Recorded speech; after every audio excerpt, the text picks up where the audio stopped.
na tim povijesnim spoznajama mogao napraviti takav program koji je prihvatio ne samo HDZ kao instrument toga programa stvaranja samostalne i suverene Hrvatske države, nego je to bio de facto nacionalni pokret da se dođe do samostalne Hrvatske države.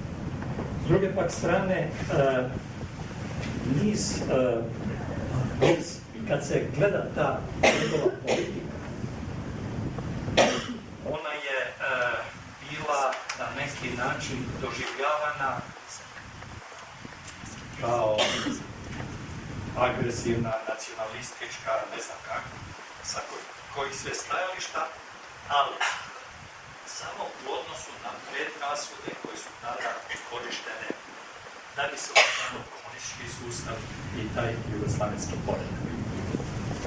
Onoga trenutka kada se to zaboravi, kada dođu nove generacije, one neće moći shvatiti zašto je to uopće bilo tako na nož dočekano ta ideja o samostalnoj suverenoj Hrvatskoj državi. Naprosto nepojmljivo, jer cijeli taj program, a to svjedoče svi ovi dokumenti, polazio je od jednog demokratskog, mirnog rješenja za cijelu Jugoslaviju. Jugoslavija tada, cijeli taj komunistički sustav je bankrotirao, raspao se.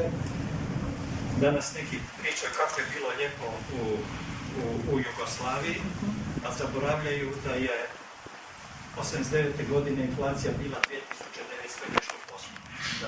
Da samo to kažem, da je bilo, Račan sam tvrdi godinu dana prije toga da je bilo 500.000 fiktivno zaposlenih u tom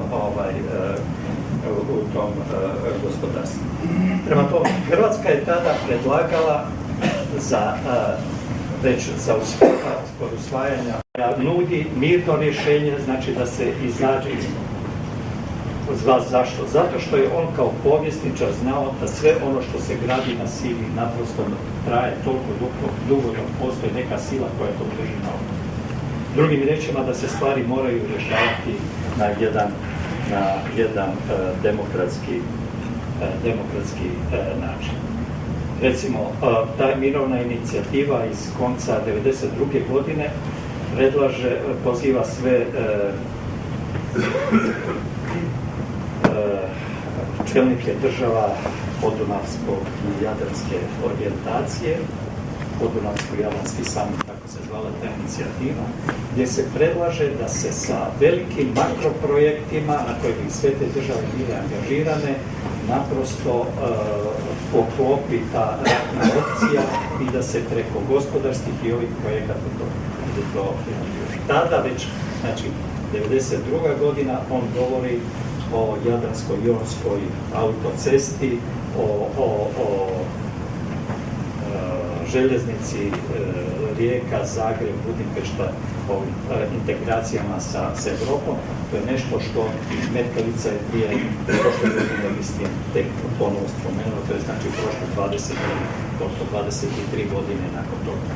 Tada to nisu bili samo tekstovi, naslovi, nego su bile i skice i osnovne ideje toga.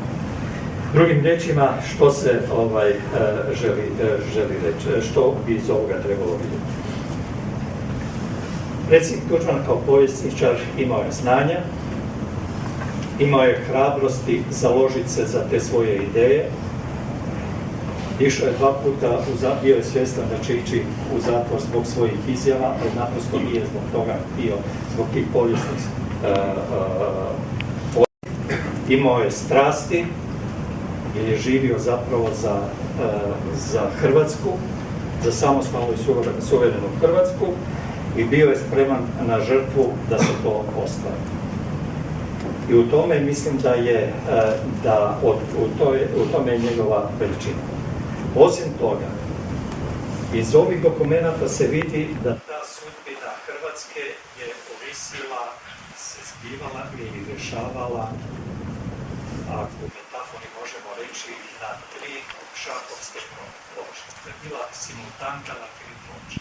Na diplomatskoj razini gdje ste trebali uvjeriti protivnike u razložnost i prihvatljivost ciljeva, odnosno ideje samostalnosti suverene Hrvatske. Na drugoj planu se vodila vojni obračun po pravilima vojne igre, s time što je jedna imala jednu doktrinu, a Hrvatska vojska je imala jedan moderni koncept ratovanja i zato je bila uspješnija. S treće strane se vodio taj informacijski rat i obračun sa nizom tih dezinformacija koje su želele diskreditirati hrvatsku politiku. Ovi dokumenti naprosto omogućavaju i da se sada kad se to čita, da se mogu čitati te razine, ali isto tako da masa stvari naprosto danas oni koji su zagovarali, falsificirali tu politiku 90. godina, dezinformirali, naprosto nakon ovih objave ovih knjiga to više neće biti moguće. Možda još samo par tehničkih podataka. Ovdje je nekoliko 1400 izvornih dokumenta pisano. Teško je, kažem, oko, zato što su pojedina pisma, pogotovo 90